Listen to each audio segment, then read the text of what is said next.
Hello viewers, welcome back to my Bangla entertainment channel. আজকে আমি panchayat 3 all episodes explain করব। তবে যারা আমার চ্যানেলে নতুন আছো তাদেরকে অনুরোধ করব চ্যানেলটি সাবস্ক্রাইব করে সাথে থাকার জন্য। পঞ্চায়েত ওয়েব সিরিজের সিজন 1 আর 2তে আমরা দেখেছিলাম অভিষেক যে সরকারি সচিবের চাকরি পেয়ে এই ফুলেরা গ্রামে আসে আর ধীরে ধীরে এই ফুলেরা গ্রামের মানুষদের সাথে এক হয়ে যেতে থাকে। যদিও সিজন 2 এর শেষের দিকে অভিষেককে সাসপেন্ড করে দেওয়া হয় আর এখন সে তার নিজের শহরেই রয়েছে। বর্তমানে ভারকুড়া নামে একটা নতুন গ্রামে তার সচিবের ট্রান্সফার হয়েছে। তার বন্ধু আদিত্য তাকে বলে যে যেহেতু MBA এক্সামের আর 3 মাস বাকি, তাই সে যেন এখন নতুন জায়গায় গিয়ে চাকরি না করে শুধুমাত্র তার MBA প্রিপারেশনেই ফোকাস করে। এর উত্তরে অভিষেক জানায় সেও তাই ভাবছে, কারণ ফুলেরাতে আজ নতুন সচিবের জয়েনিংয়ের কথা।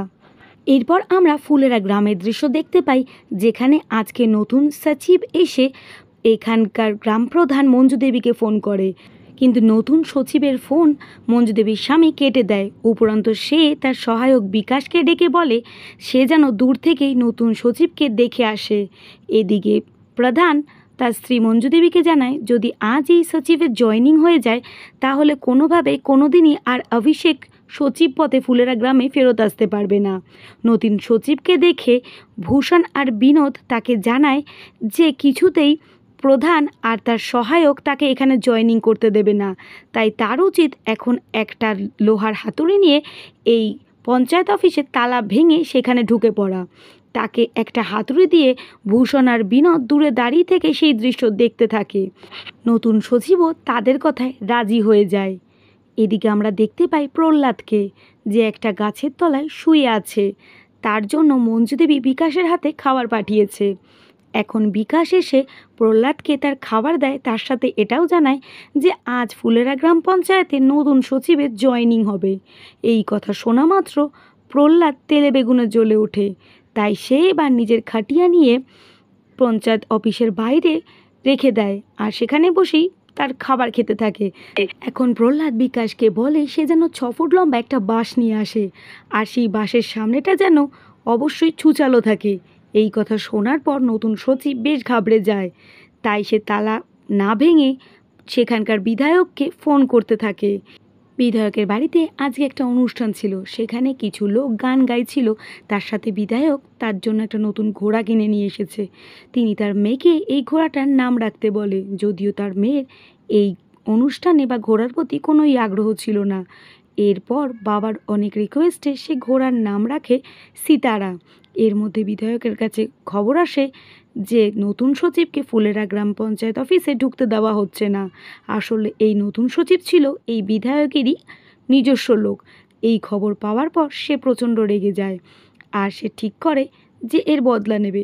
কিন্তু তখন তার নিজের খাস লোক ছুট্টান বলে যে এই কাজের জন্য বিধায়ককে কোনো বেগ পেতে হবে না, কারণ সে অলরেডি সেখানকার ডিএম ম্যাডামকে এই বিষয়ে খবর পাঠিয়ে দিয়েছে, তাই এখন যা করার সেখানকার ডিএমই করবে।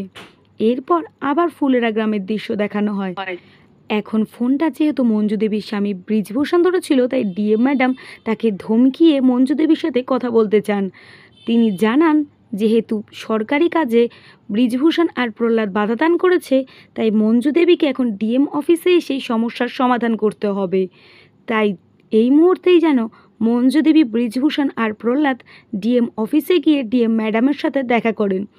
এখন মঞ্জু দেবী যখন প্রহ্লাদকে নিতে পঞ্চায়েত অফিসের বাইরে যায়, সেখানে দেখে প্রহ্লাদ একটা খাটিয়ার উপরে শুয়ে রয়েছে আর তার কথা মতন বিকাশ একটা 6 ফুট লম্বা বাঁশ নিয়ে এসছে। এখন মঞ্জু দেবী সেই পরিস্থিতিটা কোনো রকমের সামলে প্রহ্লাদকে নিয়ে সেখান থেকে ডিএম অফিসের উদ্দেশ্যে রওনা হয়। এদিকে এইখানকার বিষয়ে সমস্ত তথ্য রিঙ্কি হোয়াটসঅ্যাপে অভিষেককে পাঠাতে থাকে।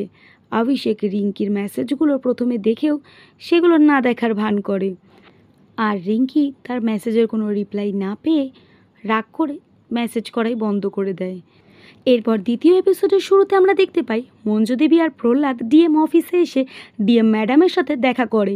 ডিএম ম্যাডাম প্রহ্লাদকে জানায় যেহেতু তিনি একজন শহীদের বাবা তাই তার প্রতি তার শ্রদ্ধা আছে, কিন্তু যেহেতু বিধায়কের তরফ থেকে তাদের বিরুদ্ধে কমপ্লেন এসেছে তাই এইবার তার পক্ষে কিছুই সহায়তা করা সম্ভব নয়। যে করেই হোক আজকে নতুন সচিবের জয়েনিং করাতেই হবে, আর তারা যেন এই সরকারি কাজে কোনোভাবে বাধাদান না করে। এই কথা শোনার পর মঞ্জু দেবী আর প্রহ্লাদ সেখান থেকে চলে আসে। তার সাথে ডিএম ম্যাডাম মঞ্জু দেবীকে বলে যে বিধায়ক খুবই খারাপ লোক, তাই তার এগেনস্টে তিনি কোনো রকম কোনো সাহায্যই তাদেরকে করতে পারবেন না। এই সব কিছুর মধ্যে দিন গড়িয়ে সন্ধ্যা নেমে আসে।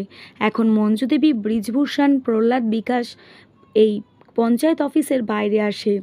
এখন মঞ্জু দেবী বিকাশকে বলে সে যেন চাবি দিয়ে এই পঞ্চায়েত অফিস খুলে দেয়, কিন্তু এখন প্রহ্লাদ সেই বাঁশ নিয়ে নতুন সচিবকে মারতে তাড়া করে।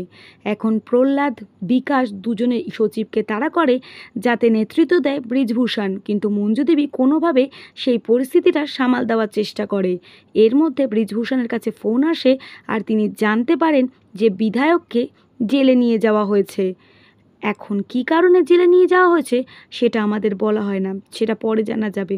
কিন্তু যে করেই হোক নতুন সচিবের জয়েনিং এইবারের মতন আটকে দেওয়া হয়। এই ঘটনা রিঙ্কি যখন হোয়াটসঅ্যাপে অভিষেককে জানায়, অভিষেক আর নিজের খুশিকে ধরে রাখতে পারে না। খবর পাওয়া মাত্রই সে রিঙ্কিকে সোজা ফোন করে, কিন্তু আগের বারের যেহেতু রিঙ্কির কোনো মেসেজের উত্তর অভিষেক দেয়নি তাই প্রথমে এখন রিঙ্কিও অভিষেকের কলটা ইগনোর করে, কিন্তু কিছুক্ষণ বাদে সে অভিষেকের কলটা ধরে আর জানায় বিধায়ক জেলে গেছে কারণ তার প্রতিবেশীর কুকুরকে খুন করার অভিযোগ তার বিরুদ্ধে এসেছে। এখন অভিষেকের ট্রান্সফারও আটকে যায় আর নতুন সচিবের জয়েনিংও ক্যান্সেল হয়ে যায়। এখন অভিষেক আবার সচিব হয়ে এই ফুলেরা গ্রামে ফেরত আসে। এখন যখন অভিষেকের সাথে ভূষণের দেখা হয়, অভিষেক জানায় যে ভূষণের সাথে তার কোনো ব্যক্তিগত শত্রুতা নেই, তাই ভূষণ যেন তার কোনো কাজে দখল না দেয় আর সেও ভূষণের থেকে দূরত্ব বজায় রেখে চলবে। কিন্তু এখানে ভূষণকে দেখে বোঝাই যায় যে তার সচিবের কথায় কোনো সহমত নেই, সে তার কারসাজি চালিয়েই যাবে। এখন ফুলেরা গ্রামে আবার ফেরত এসে সচিব মনে মনে অনেক খুশি হচ্ছিল। তার বন্ধু আদিত্য যখন জানতে পারে সে আবার ফুলেরায় গেছে তখন সে জানায় অভিষেক শুধুমাত্র রিঙ্কির কারণেই ফুলেরা গ্রামটা ছাড়তে পারছে না। এখন রিঙ্কি অভিষেকের সাথে দেখা করতে আসে আর তাকে চা খাওয়ার জন্য ট্যাঙ্কির উপরে যেতে বলে, কিন্তু তারপর তাদের মনে হয় যে দিনের বেলায় সেখানে গেলে তাদেরকে নিয়ে নানা লোক নানা কথা বলতে পারে, তাই তারা বরং রাত্রে যাবে। কিন্তু হঠাৎ করে মনে হয় রাত্রে ট্যাঙ্কির উপর থেকে তো কিছু দেখাই যাবে না, তাই তারা সেখানে গিয়ে করবেটাই বাকি। এই বলে রিঙ্কি সেখান থেকে চলে যায় আর রিঙ্কি আসাতে অভিষেকও খুব খুশি হতে থাকে। আর সেদিনকে সেই 6 ফুট বাঁশটা অভিষেক বিকাশকে বলে ফেলে দিতে, কিন্তু বিকাশ পরে কাজে লাগবে বলে পঞ্চায়েত অফিসের উপরে সেটাকে তুলে রাখে।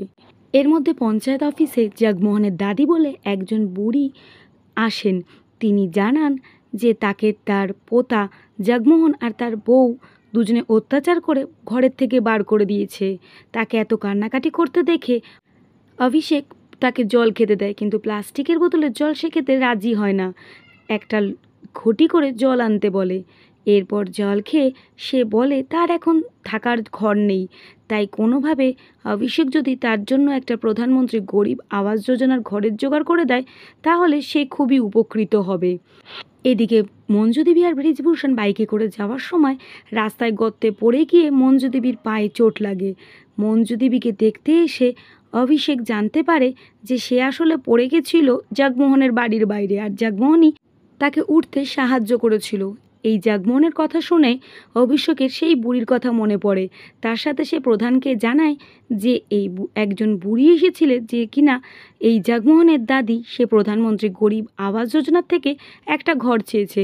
এই কথা শুনে ব্রিজভূষণ বলে যে জগমোহন অলরেডি এই প্রধানমন্ত্রী আবাস যোজনার থেকে একটা ঘর পেয়ে গেছে, তাই তার দাদিকে নতুন করে আর ঘর দেওয়া সম্ভব নয়। আর তার দাদি সত্যি বলছে না মিথ্যে বলছে সেই বিষয়টাও যাচাই করা দরকার। বিকাশ আর অভিষেক যখন এই সত্যির যাচাই করতে যায় তখন তারা বুঝতে পারে যে আসলে জগমোহন আর তার পরিবার পুরোটাই নাটক করছে আর একটা প্রধানমন্ত্রী আবাস যোজনার ঘর পাওয়ার জন্য।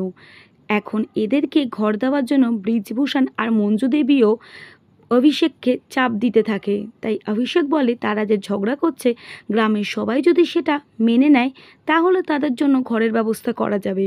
তাই জগমোহনকে সবার সামনে তার দাদিকে বার করে দিতে হবে, আর সবাই যদি একবার সেটা মেনে নেয় তাহলে তার দাদির জন্য আলাদা করে একটা ঘরের ব্যবস্থা করা যাবে। এই ঘটনার পর রাত্রিবেলা সেদিনকে তারা প্রহ্লাদকে খুঁজে পায় না। অনেক রাত্রে তাকে ওই ট্যাঙ্কির উপর থেকে বিকাশ নামিয়ে আনে।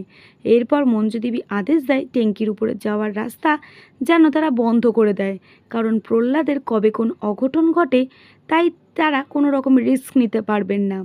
এইদিকে ভূষণ আর বিনোদ যখন দেখে যে প্রধানমন্ত্রীর আবাস যোজনায় নতুন ঘরের নাম হিসাবে জগমোহনের দাদির নাম আছে, তখন তারা বিষয়ের সত্যতা যাচাই করতে জগমোহনের বাড়িতে আসে। এদিকে তারা যখন আসে তখন জগমোহন আর তার দাদি দুজনে বেশ ঝগড়া করছিল। তাই দেখে এরা বুঝতে পারে যে জগমোহন সত্যি সত্যি তার দাদিকে বাড়ি থেকে বার করে দিয়েছে। তারা তার দাদির প্রতি সহানুভূতি দেখায় আর জগমোহনকে বলে যে এই রকম কুলাঙ্গার পোতা যেন ভগবান কারোকে না দেয়। কিন্তু জগমোহন তার দাদির সাথে এই দুর্ব্যবহার কিছুতেই করতে চাইছিল না, শুধু পরিস্থিতির চাপে পড়েই সে এই কাজ করছিল। এখন ভূষণ, বিনোদ আর তার বাকি সঙ্গীরা এসে দাদিকে জিজ্ঞাসা করে তার কি শরীর খারাপ হয়েছে। দাদি আসলে কি বলবে ভেবে পাচ্ছিল না, তাই সে বারবারই বলতে থাকে শরীর খারাপ, কিন্তু শরীর খারাপটা আসলে কি সেটা সে বলতে পারে না। তখন ভূষণ আর বিনোদ ঠিক করে যে তারা কম্পাউন্ডারকে ডেকে নিয়ে আসবে। এখন কম্পাউন্ডারের আসার কথা শুনে জগমোহন আর তার দাদি বেশ ঘাবড়ে যায়।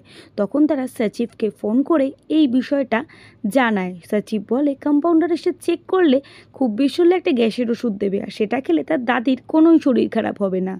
এরপর যখন সত্যিকারের কম্পাউন্ডার দাদিকে দেখতে আসে তখন কম্পাউন্ডারকেও দাদি একই কথা বলতে থাকে তার শরীর খারাপ। এই কথা শুনে কম্পাউন্ডার তাকে গ্যাসের ওষুধ দিয়ে সেখান থেকে চলে যায়, কিন্তু সেই গ্যাসের ওষুধ খাওয়ার ফলে দাদির রাত্রিবেলা শরীর খারাপ করে। তখন কোনো রকমে প্রহ্লাদ একটা অটো ডেকে নিয়ে আসে। সচিবজি আর প্রহ্লাদ মিলে জগমোহন আর তার দাদিকে হাসপাতালে নিয়ে যায়। তাদের এই রকম তাড়াহুড়োর জন্য সে যাত্রায় জগমোহনের দাদি প্রাণে বেঁচে যায়। এখন এই হাসপাতালের বিলও প্রহ্লাদ তার নিজের টাকা থেকেই মিটিয়ে দেয়। জগমোহন প্রহ্লাদকে জানায় তার এই উপকারের জন্য সারা জীবন তার কাছে সে কৃতজ্ঞ থাকবে। এরপর যখন জগমোহনের দাদি বাড়ি আসে তবু সে আলাদা ঘরেই থাকে, কিন্তু জগমোহন এখন আর নতুন করে কোনো ঘর চাইছে না। সে চাইছে তার দাদি যেন এখন আগের মতন তার সাথেই থাকে। এখন জগমোহন প্রহ্লাদের কাছে সাহায্য চাইলে প্রহ্লাদ তার দাদিকে বোঝায় যে সুখী থাকার জন্য পরিবারের একসাথে থাকাটাই দরকার, আলাদা করে আলাদা বাড়ির দরকার হয় না। এখন প্রহ্লাদের কথা শুনে জগমোহনের দাদিও নতুন ঘর পাওয়ার জিদ ছেড়ে দেয়। এদিকে ভূষণ পঞ্চায়েত মিটিংয়ে এসে সকলের সামনে জানায় মঞ্জু দেবী আর ব্রিজভূষণ নিজেদের ভোট ব্যাংক বাঁচানোর জন্য ফুলেরা গ্রামকে দুটো ভাগে ভাগ করেছে। আসলে ফুলেরা গ্রামে যে দিকটাতে মঞ্জু দেবী আর ব্রিজভূষণ থাকে সেই দিকে প্রধানমন্ত্রী আবাস যোজনার থেকে বেশি ঘর করা হয়েছে, আর অন্যদিকে সেই তুলনায় কম ঘর করা হয়েছে। এই কাজটা আসলে ব্রিজভূষণ নিজের ভোট ব্যাংক বাঁচানোর জন্য সচেতনতার সাথেই করেছিল, কিন্তু এই ঘটনাটা এখন ভূষণ সকলের সামনে নিয়ে আসে। আর এই মিটিংয়ে ব্রিজভূষণ আর মঞ্জু দেবী সকলের সামনে দোষী হয়ে যায়। এদিকে ভূষণ, মাধব, বিনোদ আর তার স্ত্রীকে নিয়ে যায় বিধায়কের বাড়িতে বিধায়কের সাথে দেখা করতে, কারণ সে চাইছে মঞ্জু দেবীর পরবর্তী গ্রাম প্রধান তার স্ত্রী হবে। বিধায়কের বাড়িতে তারা যখন যায় প্রথমে ছুট্টান তাদেরকে ঢুকতে দেয় না, কিন্তু ভূষণ তাকে বুঝিয়ে দেয় সে এসেছে এখানে বিধায়কের বন্ধু হিসাবে আর তাদের গ্রামের যে প্রধান তার শত্রু হিসাবে। এখন ভূষণ বিধায়কের সামনে একটা প্রস্তাব রাখে যে বিধায়ক যেন তাদের গ্রামের সাথে শান্তি সমঝোতা করে নেয় আর তাদের গ্রামের যে কাঁচা রাস্তাটা আছে সেটাকে মেরামত করে দেয়। এখন বিধায়ক জানায় যে এইটা করাতে তার কী লাভ হবে। তখন ভূষণ বিধায়ককে জানায় যে তার যে অপমান হয়েছে সেটার বদলা এইভাবেই সে নিতে পারবে, আর তার পরিবর্তে পরবর্তী সময় যখন ইলেকশন হবে সেখানে মঞ্জু দেবীর পরবর্তী নাম হিসাবে যেন ভূষণের স্ত্রীর নাম নমিনেটেড হয়ে যায়। এখন বিধায়ক শান্তির সমঝোতার জন্য রাজি হয়ে গেছিল, তবে সে চাইছিল শান্তির সমঝোতার দিন সে একটা সাদা রঙের পায়রা ওড়াবে। এই কথা যখন সে ভূষণকে বলে, ভূষণও বিধায়কের হ্যাঁতে হ্যাঁ মিলিয়ে দেয়। এরপর রাতের দৃশ্যে দেখানো হয় ব্রিজভূষণ, অভিষেক, বিকাশ আর প্রহ্লাদ এক জায়গায় বসেছিল। তখন ব্রিজভূষণ জানায় যে এবার ইলেকশনে প্রহ্লাদ তার সাথে আছে কিনা। তখন প্রহ্লাদ জানায় যে সে আর এই ইলেকশনে থাকবে না, কারণ যেহেতু তার ছেলে রাহুল শহীদ হয়েছিল সেই সিম্প্যাথির কারণে সকলে তাকে ভোট দেবে, কিন্তু এইটা সে কিছুতেই চাইছে না। এখন আমরা দেখতে পাই ভূষণও সেই সময় সেখান থেকে যাচ্ছিল, আর এইখানেই সেই ফেমাস ডায়লগটা, জিতনে কে বাদ ইহা কি ব্যাট কি বন্ধ করবা দেঙ্গে, এই বলে ভূষণ সেখান থেকে চলে যায়। এর পরের দৃশ্যে আমরা দেখতে পাই আবার পঞ্চায়েতের মিটিং, যেখানে আজ হিরো হয়ে এসেছে ভূষণ। সে সবার সামনে জানায় যে বিধায়কের সাথে সে কথা বলে এসেছে, বিধায়কও এখন ফুলেরা গ্রামের সাথে শান্তি সমঝোতায় রাজি হয়ে গেছে। আর বিধায়ক যদি এই শান্তি সমঝোতা করে নেয় তাহলে ফুলেরার এখন সবথেকে বড় যে সমস্যা রাস্তা, সেটা ঠিক হয়ে যাবে, কারণ বিধায়কের পারমিশন পেলেই রাস্তা তৈরি শুরু হয়ে যাবে। কিন্তু তার জন্য শান্তি সমঝোতার দিনকে সকলকে উপস্থিত থাকতে হবে, আর একটা সাদা পায়রাও শান্তি সমঝোতার দিন ওড়াতে হবে। এখন যেহেতু সকলে এই বিষয়ে সহমত ছিল, তাই জন্য ব্রিজভূষণ মঞ্জুদেবীকেও এই বিষয়ে রাজি হতেই হয়েছিল। শান্তি সমঝোতার দিন বিধায়ক সাদা পায়রা ওড়াবে এই কথা শুনে প্রহ্লাদ হেসে ফেলে। এতদিন বাদে প্রহ্লাদকে হাসতে দেখে বাকিরাও খুশি হয়ে যায়। এইখানে প্রহ্লাদের অ্যাক্টিংটা এত ন্যাচারাল ছিল যে দেখে সকলের মুখেই একটা হাসি চলে আসবে। শান্তি সমঝোতার দিন প্রথমে বিধায়ক শান্তির পায়রা ওড়াবে আর তারপরে মঞ্জুদেবীর বাড়িতে লাঞ্চ করবে, কিন্তু বিধায়কের লক্ষ্মীর সবজির বদলে কাঁঠালের সবজি পছন্দ ছিল, তাই রিঙ্কি বিকাশের বাড়ির থেকে কাঁঠাল আনতে যায়। পথে তার সাথে অভিষেক আর বিকাশের দেখাও হয়। এবার বিকাশ আর অভিষেক সাদা পায়রা নিয়ে শান্তি সমঝোতায় আসে। এখানে বিধায়ক ভূষণকে সাথে নিয়ে সেই পায়রাটা ওড়াতে যায়, কিন্তু পায়রাটা আরম দুহাত দিয়ে চেপে থাকার জন্য ছটপট করতে থাকে, আর বিধায়ক তাকে বারবার শান্ত রাহো বলে চেপে ধরতে থাকে। কিন্তু এরপর সে যখন পায়রাটাকে উড়িয়ে দেয় তখন পায়রাটা উপরে ওড়ার বদলে মরে গিয়ে মাটিতে পড়ে যায়। এখন পায়রাটা মরে যাওয়াতে ওখানে উপস্থিত সকলেই অপ্রস্তুতের মধ্যে পড়ে যায়। পায়রার মালিক বাম বাহাদুর বলে বিধায়ক একজন খুবই খারাপ লোক, আর সে নিশ্চয়ই তার এগেনস্টে যে মামলাটা এসেছিল কুকুর মেরে খাওয়ার, সেটা সেই করেছিল। সে কুকুরটাকে মেরেও ছিল, খেয়েও ছিল, আর যেমন করে পায়রাটাকে মারলো। ভূষণ পরিস্থিতি সামাল দিতে বলে আসলে বিধায়কের যেহেতু হাই প্রেশার আছে, তাই হয়তো সে পায়রাটাকে জোরে ধরে ফেলেছিল, তার কারণেই পায়রাটা মারা গেছে। এখন বিধায়কের লোক ছুটটান বাম বাহাদুরকে মারতে গেলে তখন গ্রামের বাকিরা বাম বাহাদুরের রিসাদ দেয়, আর পরিস্থিতি হাতের বাইরে চলে যেতে থাকে। তখন সেখান থেকে বিধায়ক চলে যায়, আর ভূষণ খুবই খারাপ পরিস্থিতির মধ্যে পড়ে। এখন গ্রামের সকলেই বিধায়ককে খুনি বলে ভাবতে শুরু করেছিল, আর ভূষণের সেখানে বলার কিছুই ছিল না। এখন মঞ্জুদেবী বলে জগমোহনের দাদির জন্য যে প্লটটা অ্যালোটেড ছিল সেটা এখন বাম বাহাদুরকে দেওয়া হবে। যেহেতু বাম বাহাদুর পূর্ব ফুলেরাতে থাকতো, তাই জন্য পূর্ব ফুলেরার ভোট ব্যাংক বাঁচানোর জন্য মঞ্জুদেবী আর ব্রিজভূষণ মিলে এই প্ল্যানিংটা করে। তারা প্রথমে বাম বাহাদুরকে দিয়ে একটা ইন্টারভিউ পাবলিশ করায়। এরপর তারা প্ল্যানিং করে যে বাম বাহাদুরের এগেনস্টে যখন কোনো সমস্যা আসবে তখন ব্রিজভূষণ আর মঞ্জুদেবী মিলেই তাকে বাঁচাবে, আর এইভাবে পূর্ব ফুলেরারও তারা পপুলারিটি পেয়ে যাবে, আর তাদের ভোট ব্যাংকও ঠিক থাকবে। এইভাবে তাদের প্ল্যানিং অনুযায়ী তারা প্রথমে একটা ইন্টারভিউ করায়, যেখানে বাম বাহাদুর সবার সামনে বিধায়কের এগেনস্টে সব কথাগুলো বলে দেয়। পরদিন বিধায়ক যখন সকালবেলা দেখে তখন সে দেখতে পায় সেই ইন্টারভিউতে অলরেডি 52,000 ভিউজ হয়ে গেছে। এখন বিধায়ক ভূষণকে বলে এখন জানি গ্রামের সকলে এসে তার কাছে ক্ষমা চায়, স্পেশালি বাম বাহাদুর। এখন ভূষণ বোঝানোর চেষ্টা করে যে এইভাবে বিধায়কের রাগের কারণেই মঞ্জুদেবী আর ব্রিজভূষণ তার এগেনস্টে এত প্ল্যানিং করতে পারছে, তাই এখন তার উচিত তার রাগটাকে কন্ট্রোল করে পরিস্থিতিটা মোকাবেলা করা। কিন্তু বিধায়ক এখন কোনো কথা শুনতেই রাজি ছিল না। এরপর বাম বাহাদুর একটা ইন্টারভিউ দেয়, আর সেখানে সে জানায় সে বিধায়কের কাছে কখনোই ক্ষমা চাইবে না, কারণ বিধায়ক যে একটা পায়রা সামলাতে পারে না, সে বিধানসভা কী করে সামলাবে। এখন এই ইন্টারভিউটা দেখার পর বিধায়কের মাথা আরও খারাপ হয়ে যায়। এদিকে গ্রামে রিঙ্কির বন্ধু রবিনা তার স্বামীর সাথে আসে। এদের বিয়ের ঘটনাটা আমরা সিজন 1-এ দেখেছিলাম, গজব বেজ্জতি। আচ্ছা, এখন রিঙ্কি আর রবিনা ঠিক করে যে ঘুরতে যাবে। তখন রিঙ্কিও ফোন করে অভিষেককে ডেকে নেয়। যদিও অভিষেক আর রবিনার হাজব্যান্ড কিছুতেই একে অপরের সাথে সহজভাবে মেলামেশা করতে পারছিল না, কারণ তারা তাদের সেই বিয়ের দিনের ঘটনাটা এখনও ভুলতে পারেনি। এইদিকে ভূষণ আর বিনোদ একে অপরের সাথে কথা বলতে থাকে, আর বিনোদ ভূষণকে জানায় যে তারা বম বাহাদুরের সাথে একটু বেশি বাড়াবাড়ি করে ফেলছে, কিন্তু ভূষণ জানায় তারা যেটা করছে ঠিকই করছে, ওদের অকাত ওদের দেখানোই উচিত। এদিকে একটা মাঠে যখন বম বাহাদুর একা বসে বিড়ি খাচ্ছিল, তার পাশে দুজন লোক এসে বসে। আসলে এই লোক দুজনকে বিধায়কই পাঠিয়েছিল বম বাহাদুরের পা খোড়া করার জন্য। তারা এসে প্রথমে কিছুক্ষণ বম বাহাদুরের সাথে কথা বলে, আর কথায় কথায় তারা তাদের মূল উদ্দেশ্যটা বম বাহাদুরকে বলে দেয়। তাদের কাছ থেকে এই বিষয়টা জানতে পেরে বম বাহাদুর সেখান থেকে এক ছুটে পুরো পঞ্চায়েত অফিসে পৌঁছে যায়, আর এরা দুজন কিছুতেই বম বাহাদুরকে ধরতে পারে না। তাই শেষ পর্যন্ত ব্যর্থ হয়ে তারা যখন বিধায়কের কাছে আসে, তখন বিধায়ক তাদের দুজনের উপরে দারুণ রেগে যায়। এরপর আবার পঞ্চায়েতের যখন মিটিং হয়, তখন ভূষণ, মাধব, বিনোদ এসে ব্রিজভূষণকে জিজ্ঞাসা করে যে বিধায়কের সাথে সমঝোতার জন্য তাদের কি প্ল্যানিং। এখন এরা ভূষণকে কিছুই বলে না, কারণ এরা সকলেই জানে যে ভূষণ আসলে বিধায়কেরই লোক। তাই তারা ভূষণকে সেখান থেকে তাড়িয়ে দেয়, আর ভূষণ চলে যাওয়ার পর তারা তাদের মাস্টার প্ল্যানিংটা করে যে আসলে বিধায়ক তার নিজের ঘোড়াটাকে বিক্রি করার চিন্তা করছে। এখন ফুলেরা গ্রাম থেকে কেউ যদি সেই ঘোড়াটাকে কেনে, তাহলে বিধায়কের বিরুদ্ধে একটা ভালো উত্তর দেওয়া সম্ভব হবে। কিন্তু বিধায়ক ফুলেরা গ্রামের কারোর কাছেই তার ঘোড়াটা বিক্রি করবে না।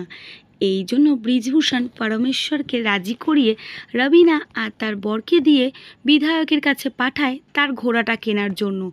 যদিও রবিনা আর তার বরের সাথে অভিষেক আর রিঙ্কিও যায়। এখন রাস্তায় যেতে যেতে রবিনার বরের সাথে অভিষেকেরও একটা বন্ডিং হয়ে যায়।